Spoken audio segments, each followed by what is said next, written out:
साथियों, खबर बड़ी इंटरेस्टिंग है। भारत, रूस, ब्राजील, चाइना, साउथ अफ्रीका, इन 5 देशों का एक समूह था ब्रिक्स, जिसके बारे में यह कहा गया था कि यह आने वाले समय में, जेम्स ओ'नील ने कहा था कभी कि आने वाले समय के अंदर विकासशील देशों का यह समूह विकसित देशों की चिंता बनेगा। ठीक है, जो बात रही, लेकिन आज हम 5 बड़े देश एक साथ एक समूह बनाकर रहते हैं। लेकिन पुतिन ने इस ब्रिक्स का एक अलग लेवल सेट कर दिया है। 2 समूह हैं, एक का नाम है ब्रिक्स और एक का नाम है संघाई सहयोग संगठन, SCO. SCO and BRICS, China और रशिया मेजर भूमिका में रहते हुए इन दोनों ग्रुप्स को ईयू और नाटो का प्रतिद्वंदी बनाकर देश के सामने पेश कर रहे हैं, दुनिया के सामने पेश कर रहे हैं। आज के सेशन में चर्चा किस बात की है उसे समझें। चर्चा इस बात की है कि पुतिन अपने इस ब्रिक्स के चलते नाटो में सेंधमारी करने में कामयाब हो गए हैं। कैसी सेंधमारी?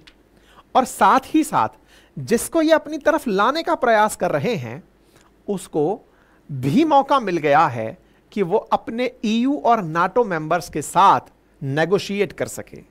चर्चा कर रहे हैं हम तुर्की की, उसके साथ साथ चर्चा कर रहे हैं पुतिन की उस कारस्तानी की जिससे उन्होंने दुनिया के सामने अपने आप को एक लीडर के रूप में पेश करने का सोचा है। क्या है कहानी, विस्तार से बताते हैं आपको। कुछ दिनों पहले मैंने एक सेशन में बताया था कि चीन और भारत को करीब लाने में पुतिन कामयाब हो रहे हैं। पुतिन इन दिनों कुछ इस तरह का प्रयास कर रहे हैं कि दुनिया के सामने जो ब्रिक्स नेशन है या एससीओ नेशंस हैं, ये लड़े नहीं। भारत और चाइना दोनों ही ब्रिक्स के मेंबर भी हैं और एससीओ के मेंबर भी हैं। पुतिन दोनों में ही शामिल हैं, तो चाहते नहीं हैं कि हम आपस में लड़ें। इसलिए पहला तो सेना का डिसंगेजमेंट की खबर बाहर आती है। इसके साथ साथ अब खबर आती है कि एक नाटो मेंबर है। अब ये नाटो क्या है पहले ये समझ लो, मैंने आपको पहले भी बताया, फिर से एक बार बताता हूं। जब द्वितीय विश्व युद्ध खत्म हुआ, जिस समय पर अमेरिका और सोवियत रूस 2 बड़ी ताकत हुआ करती थी, दोनों में इस बात को लेकर लड़ाई होने लगी कि हम में से बड़ा कौन। यानी कि युद्ध तो जीत गए, लेकिन विजेताओं में ही इस बात का संघर्ष हो गया कि लीडर कौन, अमेरिका जो पूंजीवादी विचारधारा का है या सोवियत रूस जो साम्यवादी विचारधारा का है। विचारधाराओं की यह लड़ाई कोल्ड वॉर के नाम से जानी गई। दोनों देश आमने सामने कभी नहीं आए, लेकिन बाकी देशों को लड़ा लड़ाकर अपना शक्ति प्रदर्शन करते रहे। जैसे मुर्गे लड़ाना होता है, वैसे दुनिया के देशों को लड़ाते रहे। सोवियत रूस वर्सेस अमेरिका रहा, तो अमेरिका ने अपने हितों की रक्षा के लिए एक समूह बनाया जिसका नाम था NATO, North Atlantic Treaty Organisation, जो कि एक सैन्य गठबंधन भी था, जिसमें यह कहा गया कि अगर हमारे किसी भी देश पर किसी भी देश ने हमला किया तो हम 32 की 32 देश उस पर एक साथ हमला करेंगे। नाटो की ये जो विशेष ताकत है, यह इसे एक सैन्य गठबंधन बनाती है। ये 32 देश आपके सामने हैं और इन्हीं 32 देशों में एक देश का नाम तुर्की है, जो आपको यहां पर विजिबल हो रहा है।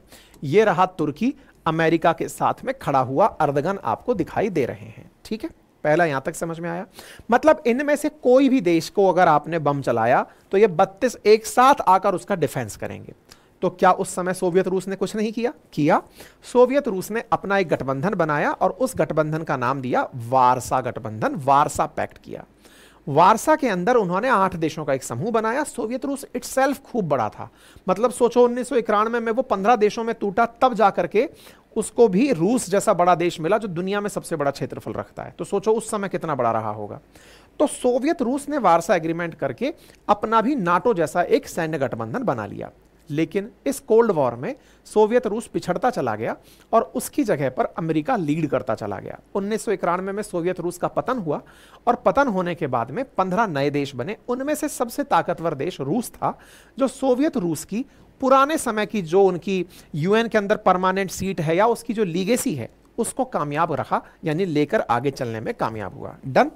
चलिए सोवियत रूस के आगे बढ़ते हैं। अब साहब ये जो सोवियत रूस हमने बताया आपको, ये सोवियत रूस आगे चलकर, अब सोवियत रूस से 1991 में रूस बना।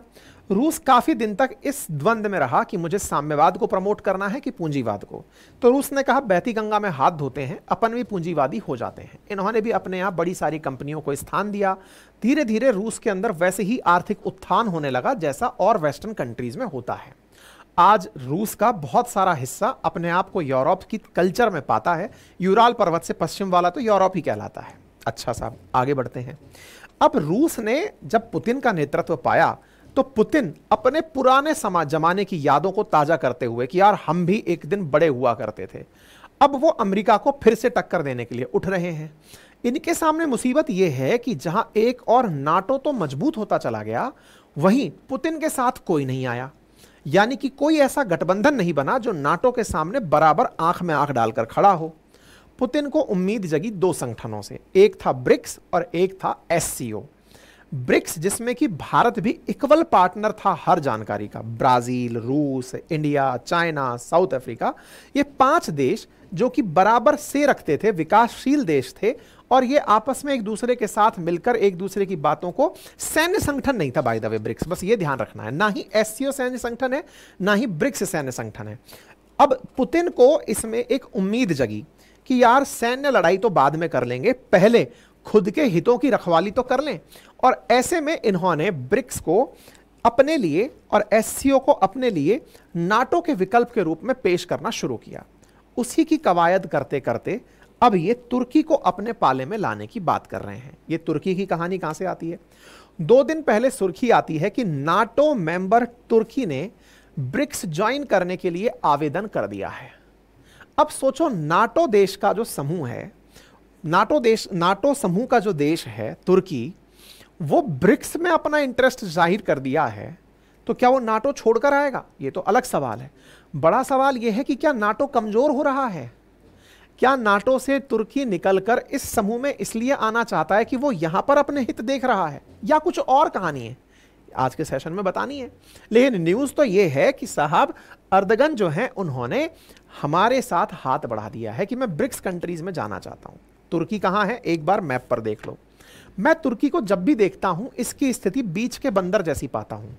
मतलब यह अपनी स्थिति का लाभ लेने की सोचता है। इतिहास गवाह है कि यह दोनों तरफ झुकता रहता है, जिसे आपकी आम बोलचाल की भाषा में बिन पींदे का कहते हैं, लेकिन असल मायने में यह बीच का बंदर खेलता है। इसकी स्ट्रेटेजिक लोकेशन भी बड़ी इंटरेस्टिंग है। जब आप तुर्की को ध्यान से देखते हैं तो आप क्या पाएंगे कि तुर्की की लोकेशन एक तरफ ब्लैक सी उत्तर में देखती है और दक्षिण में मेडिटेरेनियन सी देखती है। इसका एक हिस्सा, मतलब इसका कुस्तुनतुनिया से दूसरा वाला जो हिस्सा है वो यूरोप में आता है। इसका चिन्नू सा हिस्सा यूरोप की टेरिटरी में आता है, बॉस्फोरस स्ट्रेट से पश्चिम वाला जो हिस्सा है, और बाकी जो मेजर हिस्सा है वो इसका एशिया में आता है। यूरोप में जो हिस्सा आता है उसके कारण ये यूरोपियन यूनियन में मेंबर बनना चाहता है, और एशिया में जो हिस्सा आता है उसके कारण ये ब्रिक्स का हिस्सा बनना चाहता है। यानी ये दोनों का सुख लेना चाहता है, बीच का जो पड़ गया है। मतलब आप इस तरह से देखें कि यदि इसकी लोकेशन को गहराई से देखें तो आप पाएंगे कि इसके एक तरफ यहां से यूरोप है, यहां से एशिया। तुर्की का थोड़ा सा हिस्सा यूरोप में आता है, इसके उत्तर में यहां पर ब्लैक सी है और दक्षिण में मेडिटेरेनियन सी है। मैं आपको स्थिति बताऊं तो आप इसको और भी जूम करके अगर मैप में देख पाएं तो मैं आपको दिखा नहीं पा रहा हूं, यहीं से बता देता हूं, वैसे ही बता देता हूं। ये ब्लैक सी है, ब्लैक सी के ऊपर यहां पर सी ऑफ अजोव है, यहां पर कर्च स्ट्रेट है, ब्लैक सी के बाद में यहां पर बॉस्फोरस स्ट्रेट है, यहां सी ऑफ मरमरा है, यहां पर डार्डेनलस स्ट्रेट है, यहां पर एजियन सी है, और यहां से निकलकर मेडिटेरेनियन सी है। मतलब इसके लिए बॉस्फोरस स्ट्रेट से इधर का हिस्सा तो एशिया का हो गया और इधर का हिस्सा इसके लिए यूरोप का हो गया। यह जगह बड़ी काम की रही थी। जब काम की रही थी जिस समय पर ये लोग यूक्रेन से एग्रीमेंट करना चाह रहे थे अनाज का, ठीक है, तो उसके बारे में हम चर्चा करेंगे। एनीवे, तुर्की की इस समय मंशा क्या है? उसकी मंशा यह है कि या तो मुझे ईयू में ले लो, नहीं तो मैं ब्रिक्स में चला जाऊंगा। भारत के लिए मुसीबत यह है कि यदि ये ब्रिक्स में आया तो इसका ब्रिक्स में आना और उसी समय पर पाकिस्तान का भी साथ आना, तो भारत की मुसीबत खड़ी हो जाएंगी। तमाम चीजें हैं। ऐसे में भारत का कितना बात माना जाएगा, कितना नहीं, यह भी बड़ा सवाल है। खैर, फिलहाल के लिए मैं ब्रिक्स के बारे में आपको अतिरिक्त जानकारी दे देता हूं। जिन 5 देशों से मिलकर ब्रिक्स बना था, अब यह बड़ा हो चुका है, और जब यह बड़ा हुआ है तो पुतिन की स्ट्रेटजी इसमें बड़ी काम की आ रही है। पुतिन अपने हितों का ध्यान रखते हुए और हम लोगों को यह बताते हुए कि देखो ये तुम्हारा भी भला होगा, इसलिए ब्रिक्स का एक्सपेंशन करते चले जा रहे हैं। आप जरा गौर करें कि पुतिन ने नाटो के सामने किस तरह ब्रिक्स को खड़ा कर दिया है। कैसे? नोटिस करें, ब्रिक्स में पहले 5 देश हुआ करते थे, अब 5 देश के अलावा इसमें जुड़ चुके हैं ईरान, इजिप्ट यानी मिस्र, इथोपिया और यूनाइटेड अरब अमीरात। अब यहां ध्यान देने की बात यह है कि ऑलरेडी 9 मेंबर तो इसके परमानेंट मेंबर बन चुके हैं, इसलिए अब इसको ब्रिक्स की नहीं ब्रिक्स प्लस के नाम से जाना जाता है। नंबर 1। नंबर दूसरा, एक जानकारी और जाने, इन 9 के साथ साथ सऊदी अरब ने ऑलरेडी अप्लाई किया हुआ है। सऊदी अरब के यहां से अभी वेरीफाई नहीं हुआ है, होते ही 10वां मेंबर वो बन जाएगा। अर्जेंटीना मेंबर बना था, लेकिन उसकी सरकार के यहां से प्रतिरोध हुआ, वहां की लोकल गवर्नमेंट का, इसलिए वो बाहर हट गया। इसके साथ में अब तुर्की यहां पर आने की बात कर रहा है। अब तुर्की अगर यहां पर आता है तो इसके क्या मायने होंगे वो समझेंगे। फिलहाल के लिए आप जिन देशों के ऊपर नजर फरमाएं, उनमें से एक देश ईरान नजर देने लायक है, दूसरा इजिप्ट नजर देखने लायक है, तीसरा यहां पर यूएई नजर देखने लायक है, और ये जो इथोपिया है इसको केवल इसलिए कि इसके माध्यम से ये अफ्रीका में एंट्री चाहते हैं। फिलहाल के लिए इन तीनों पर गौर करें कि पुतिन ने कैसे इनको अपने लूप में लेकर नाटो के सामने खुद का बड़ा विकल्प बनाया है, मैं आपको समझाता हूं। आगे चलते हैं साहब। देखो, ब्रिक्स के बारे में मैंने आपको बताया, इनके लोकेशन मैप भी समझेंगे। ब्रिक्स के बारे में कितनी जीडीपी क्या है, ये थोड़ा सा बेसिक जानकारी है कि दुनिया की कुल 29% जीडीपी ये रखते हैं, पॉपुलेशन के अंदर 46% पॉपुलेशन रखते हैं, ऑयल प्रोडक्शन 43% करते हैं, और दुनिया में 25% सामानों को ये एक्सपोर्ट करते हैं। दुनिया भर के देश इसमें फिलहाल जुड़ने के लिए तैयार बैठे हैं कि साहब ब्रिक्स में हमें भी शामिल कर लो। तुर्की ने ऑफिशियली अप्लाई कर दिया, ब्रिक्स में साहब हमें शामिल कर लो, मैं ऑफिशियली आपके साथ जुड़ना चाहता हूं। अगर अब ये जुड़ना चाहता है तो इसकी स्ट्रेटेजिक लोकेशन पर गौर फरमाएं। देखें साहब, आपके सामने ये रहा रशिया। अब ये जो रशिया है ना, ये रशिया तुर्की को साथ में लेना क्यों चाहता है? क्या इसके लिए रशिया तैयार है? तो आंसर है जी हां। उसने साफ कह दिया है कि हां भाई हम रेडी हैं, अगर वो आना चाहता है तो हम बिल्कुल रेडी हैं, वैसे ही रेडी हैं जैसे हमने चीन और भारत को करीब ला दिया है, तुम्हारा भी हम लाभ ले लेंगे। मैं ऐसा क्यों कह रहा हूं? आपको याद है जब रशिया यूक्रेन वॉर चला था तो उस समय पर यूक्रेन का अनाज दुनिया भर में जा नहीं पा रहा था। क्यों? जैसे ही यूक्रेन से अनाज निकले, रशिया वाले जहाज गिरा दें उसका। ब्लैक सी से होकर के सामान निकालने में तुर्की रूस की बात मान रहा था। ब्लैक सी से रूस का क्या लेना देना? अरे साहब, रूस के जस्ट दक्षिण में ब्लैक सी है, यूक्रेन का तो पूरा की पूरा सी पोर्ट ही ब्लैक सी से होकर जाता है, फिर तुर्की का क्या लेना देना? अरे तुर्की तो टोल गेट लगा के बैठा है। बॉस्फोरस स्ट्रेट तुर्की के अंदर से होकर निकलती है, सी ऑफ मरमरा तुर्की में से होकर निकलता है, डार्डेनल्स स्ट्रेट जो है वो तुर्की में से होकर निकलती है। ऐसे में अगर इन भाई साहब ने रोक लगा दी कि मैं नहीं जाने दूंगा किसी का सामान, अब अगर आप जाने नहीं दोगे तो भाई साहब रशिया के लिए कितनी बड़ी दिक्कत हो जाएगी। अगर तुर्की को साथ मिला लिया जाए तो यूक्रेन को तो वैसे ही भूखा मार सकते हैं ये कि तेरा व्यापार ही नहीं होने देंगे। तुर्की से कह दिया रास्ता बंद कर दे, रास्ता बंद हो गया। अब अगर ये रास्ता इनके कंट्रोल में आ गया तो आप देखो ध्यान से कितना इंटेलिजेंट काम चल रहा है यहां पे। रशिया ने ब्लैक सी से होते हुए, बॉस्फोरस स्ट्रेट से होते हुए मेडिटेरेनियन सी में एंट्री ले ली। मेडिटेरेनियन सी के बाद में स्वेज कैनाल जिसके पास है उसका नाम क्या है? इजिप्ट। उससे कहा भैया तुम भी मेंबर बन जाओ। इजिप्ट मेंबर बन गया। इजिप्ट मेंबर बन गया तो भाई साहब स्वेज कैनाल पर कंट्रोल इनका आ गया। है इंटरेस्टिंग मूव। तो आप ये देखें कि स्वेज कैनाल को कंट्रोल में कर लिया और इधर से इनको पता है कि यहां पर बाबे मंडल स्ट्रेट में कोई दिक्कत हो तो इरिट्रिया और इथोपिया में, इथोपिया ज्यादा पावरफुल है और इरिट्रिया में ऑलरेडी चाइना वालों ने अपना बेस, जिबूती में चाइना वालों ने अपना बेस बना रखा है, तो ऐसे में इथोपिया को साथ ले लिया। मतलब स्ट्रेटेजिकल जो ट्रेड रूट्स हैं इनको पुतिन कितना स्मार्टली अपने साथ लेकर चल रहे हैं, आपको नजर देनी चाहिए। पुतिन देखो कैसे यहां पर तुर्की को साथ लेने की बोलते हैं, स्वेज कैनाल वाले को साथ ले लेते हैं, बाबे मंडल के पास इथोपिया को साथ में ले लेते हैं, और इधर भारत तो है ही है। भारत क्या है? दुनिया का सबसे बड़ा बाजार, पीपीपी के आधार पर तीसरे नंबर की बड़ी जीडीपी। ऐसे में भारत और चाइना दुनिया के बड़े बाजार हैं, और रूस को तो अपना कच्चा माल बेचना है, हमें तो क्या है? तेल बेचना है, हमें तो क्या है? कोयला बेचना है।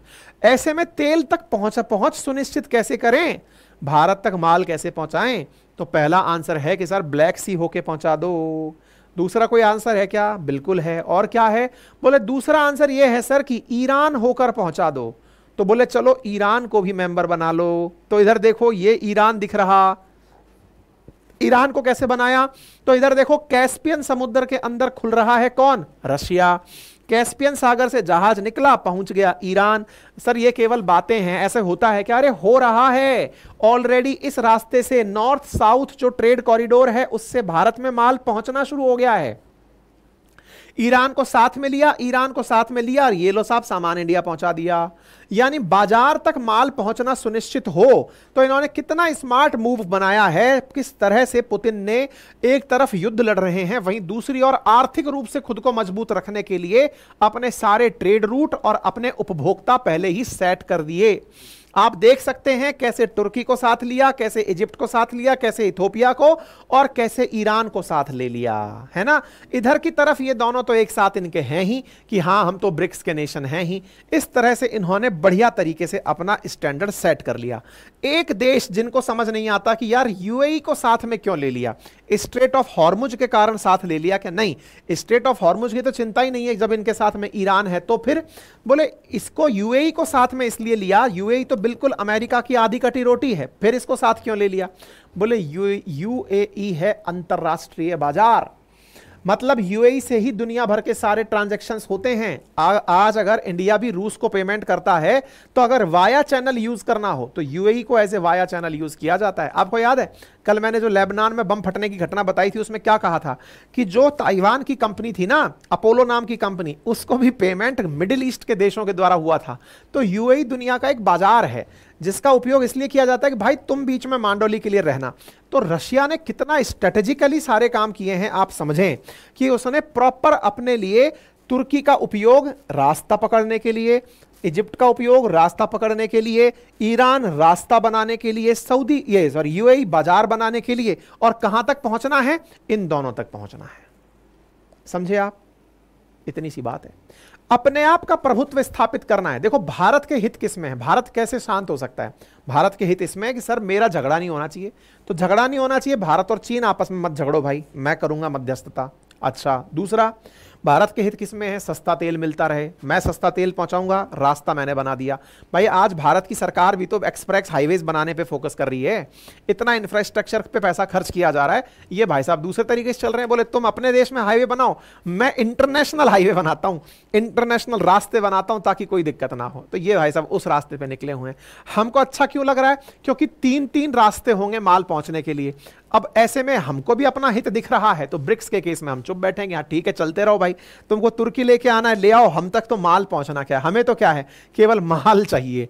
इंटरेस्टिंग एक चीज और जान लीजिएगा, जियोपॉलिटिक्स में कोई भी परमानेंट दुश्मन नहीं होता, कोई परमानेंट मित्र नहीं होता। अगर किसी को लगता है कि परमानेंट मित्रता होती तो अमेरिका कभी पाकिस्तान का साथ ना छोड़ता, ऐसे ही रूस कभी पाकिस्तान का हाथ ना पकड़ता। तो कोई परमानेंट मित्र नहीं, कोई परमानेंट शत्रुता नहीं, केवल इतना है कि किसके हित किस प्रकार से चल रहे हैं। ठीक है, तो कुल मिलाकर के इन्होंने किस प्रकार से इस पूरी पटकथा को रचा वो मैंने आपको पहले बता दिया कि तुर्की का उपयोग कैसे। ये देख लो, मैंने आपको बताया था ब्लैक सी, बॉस्फोरस स्ट्रेट, यहां से मरमरा सी, डार्डेनलिस स्ट्रेट, एजियन सी, और यहां से होते हुए आपके सामने मेडिटेरेनियन सी तक पहुंच बनाई। ये मैंने आपको समझा दिया, ये सारी बातें मैंने आपको बता दी कैसे कैसे क्या हो सकता है। अब दूसरी बात आती है कि ये तो सबका उपयोग इन्होंने कर लिया। अब ये बताओ तुर्की हमारे साथ आना क्यों चाहता है? एक तरफ नाटो मेंबर्स हैं, एक तरफ ब्रिक्स है। क्या ब्रिक्स इतना पावरफुल हो गया क्या कि वो उनको छोड़कर हमारे यहां आ जाएगा? ना ना ना ना ना, नाटो नहीं छोड़ रहा वो। नाटो को उसने मना थोड़ी किया कि मैं तुम्हें छोड़ रहा हूं। तो बोले फिर उसने यूरोपियन यूनियन को धमकाया है कि मैं तुम्हें ज्वाइन ना करके ब्रिक्स को ज्वाइन कर लूंगा। देख लो यूरोपियन यूनियन। हाँ, अब मैं आपको तुर्की की दुखती हुई नब्ज बताता हूं। नब्ज क्या है? असल में क्या है कि अर्दगन जो है ना, ये बढ़िया मांडोली करना जानते हैं, मतलब बार्गेनिंग करना जानते हैं। इनकी बार्गेनिंग पावर बहुत अच्छी है क्योंकि स्ट्रेटेजिक लोकेशन अच्छी है ना। आप इनकी लोकेशन देखें, मैंने पहले भी बताया, फिर से एक बार बताता हूं, आप इसकी लोकेशन देखें, ये कहां डला हुआ है, ये मैप देखें कहां गया भाई, इसकी लोकेशन देखें, ये तुर्की है। आपको ये लोकेशन इतनी इंपॉर्टेंट नजर आएगी क्योंकि एक तरफ यूक्रेन है, एक तरफ रशिया है। इनको माल अगर भेजना है तो आप वाया तुर्की ही होकर भेजेंगे। आपका रास्ता, यूक्रेन को समुद्र मिले ही ना, अगर ये वाला रास्ता ना मिले तो इसको अपनी लोकेशन पता है, और इस्तांबुल से इधर वाला जो हिस्सा है ये यूरोप में आता है। तो तुर्की क्या कहता है यूरोपियन यूनियन के देशों से कि मुझे भी यूरोपियन यूनियन में शामिल करो। क्या कहता है? मुझे भी यूरोपियन यूनियन में शामिल करो। अगर यूरोपियन यूनियन में शामिल नहीं किया तो मैं ब्रिक्स में चला जाऊंगा। बोले ब्रिक्स में क्यों? बोले ईरान पहले ही जा चुका है, मैं भी चला जाऊंगा। मतलब ये बीच का होने का फायदा ले रहा है। आप देखो, इधर की तरफ यूं चला जाऊंगा, इधर की तरफ इधर आ जाऊंगा। ईरान तो आ गया ना ब्रिक्स में, तो ईरान ब्रिक्स में आ गया तो बोले मैं ब्रिक्स में चला जाऊंगा। देख लो वो जो हटी बच्चा नहीं होता वैसे हरकत कर रहा है। आप पूछेंगे यूरोपियन यूनियन में, इसने ब्रिक्स में तो अप्लाई कर दिया, क्या यूरोपियन यूनियन में अप्लाई किया? भाई यूरोपियन यूनियन में इसने कोई 20 साल पहले अप्लाई किया हुआ है, वो ले ही नहीं रहे इसको, ये ले ही नहीं रहे। मैं आपको बताऊं इधर, मतलब ये प्रमाण देखो कि तुर्की ने कहा कि वो रशिया वारशिप को नहीं रोकेगा ब्लैक सी में, इसको खूब कहा था युद्ध के दौरान रोक दो, बोल नहीं रोकूंगा। तो ये कुल मिला करके इसकी कहानी को आगे लेकर चलते हैं। तो तुर्की ने पहले क्या किया, यूरोपियन यूनियन को कहा कि मुझे अपने साथ मिला लो, लेकिन यूरोपियन यूनियन वालों ने इतने सारे पैमाने सेट कर रखे हैं कि अगर हम तक पहुंचना है तो कई लेवल की परीक्षा पास करनी पड़ेगी। जैसे आईएएस बनना है तो प्री मेंस और इंटरव्यू देना होता है, इनने कई लेवल की परीक्षाएं रख रखी हैं। यूरोपियन यूनियन में फिलहाल 27 देश शामिल हैं, तुर्की इनमें शामिल होना चाहता है और तुर्की को शामिल होने के लिए तमाम प्रकार की मेहनत करनी पड़ रही है। इसलिए यूरोपियन यूनियन का मैप अगर आप देखें तो तुर्की को इसमें पिंकिश दिखाया हुआ है, लिखा हुआ क्या है, करंट में है तो सही लेकिन एक्टिव एक्सेशन टॉक्स नहीं है इसके साथ, यानी कि इसको अभी एंट्री पॉइंट नहीं मिला हुआ है। मतलब हमारी बात तो चल रही है लेकिन इसको लाभ नहीं मिल रहा है। अब आप पूछेंगे यूरोपियन यूनियन ज्यादा अच्छा है इसके लिए कि ब्रिक्स अच्छा है? देखो, तुर्की के लिए सही मायने में देखा जाए, अगर मैं तुर्की की जगह बैठकर चर्चा करूं तो तुर्की के लिए ईयू ज्यादा बेहतर है। क्यों बेहतर है? ईयू डेवलप्ड देशों का एक समूह है और वो ऐसे देश हैं जिनकी पर कैपिटा इनकम 25,000 यूरो से ऊपर है, बहुत कम पॉपुलेशन है, दुनिया का लार्जेस्ट ऐसा समूह है जो एक साथ ट्रेड डील नेगोशिएट करना जानता है, व्यापारिक हित, अपने हितों की रक्षा करना, पूरी दुनिया में एज ए ब्लॉक सबसे ऊपर खड़ा होना, अमेरिका से भी ऊपर निकल जाना अगर सब देश एक साथ खड़े हो जाएं तो। इस तरह से इसकी जो जीडीपी है ना पर हेड, वो 25,000 यूरो से ऊपर पहुंचती है। ऐसे में ईयू के 27 देशों के रूप में अगर एंट्री करता है तो इसको बहुत सारे ट्रेड बेनिफिट होते हैं, इसको यूरोप वाली फीलिंग आती है। इसने खूब मगजमारी करी कि भाई मुझे साथ में मिला लो, इसको साथ में मिलाया नहीं गया। 1987 में अप्लाई किया था, आप सोच के देखो, इसने 1987 में अप्लाई किया था कि भाई मुझे एंट्री करा दो। 2005 में इसने अपनी तरफ से एडिशनल प्रोटोकॉल में अप्लाई किया कि मुझे साथ में मिला दो, लेकिन भाई साहब इनने इतने सारे लेवल तैयार कर रखे हैं कि इतने लेवल की परीक्षा पास करोगे तब जाके एंट्री होगी। तो इस बात पर ये भड़क करके पिछली साल बोले कि अगर तुम लोगों ने मुझे इतने सालों में भी 30-35 साल से चर्चा करवा रहे हो, मुझसे कुछ हो नहीं पा रहा है, अगर तुम लोगों ने एंट्री नहीं दी तो मैं जाकर ब्रिक्स में शामिल हो जाऊंगा। तो आप देखो, तुर्की ने ऑफिशियली 1999 में आवेदन किया, 87 में प्लान किया यूरोपियन कमीशन में एंट्री करने का, उसके बाद में यूरोपियन यूनियन में 99 में अप्लाई किया और उसके बाद भी इसको अभी तक मेंबरशिप नहीं दी गई। तो ये धमका रहा है कि मैं जाकर उसमें शामिल हो जाऊंगा ताकि मुझे बढ़िया तो अच्छे से मदद मिल सकेगी, मैं कहीं पर भी आ जा सकूंगा, तुर्की के नागरिक कहीं भी आ जा सकेंगे और आर्थिक रूप से मजबूत हो जाऊंगा। तो ब्रिक्स में अगर ये आना चाहते हैं तो हमारे लिए तो फायदा ही है, रशिया के लिए भी फायदा है, लेकिन दूसरी तरफ तुर्की का ये बयान देना ये उसके दोगले रवैये को दिखाता है कि ये बार्गेनिंग कर रहा है कि मुझे इस देश में लो या इस देश में लो। अब देखना होगा आगे आने वाले समय पर ये देश किस प्रकार से फैसला लेते हैं, क्या ये अपने साथ आते हैं। ऑलरेडी पुतिन की और इनकी ठीक ठाक बनती है क्योंकि ये हमेशा बार्गेनिंग करने के लिए ही जाने गए हैं। ये वही आदमी है जो कि पूरी दुनिया का ध्यान अपनी ओर आकर्षित कर लेता है अपने रास्ते के कारण। तो अभी देखना होगा कैसे होता है। बाकी आप इस विषय पर क्या सोचते हैं, अपनी राय जरूर बताएं, कमेंट बॉक्स के अंदर अपनी जानकारी साझा करें। हमारे कोर्सेज आप लोगों के लिए उपलब्ध हैं, हमारे एप्लीकेशन पर इन्हें आप एक्सेस कर सकते हैं और हमारी वेब सीरीज टेस्ट सीरीज उपलब्ध है, आप इसे यूज़ कर सकते हैं। साथ ही साथ हमारे कोर्सेज एप्लीकेशन पर उपलब्ध हैं, आप इन्हें एक्सेस करें। फिलहाल के लिए इतना ही, अपना ख्याल रखें,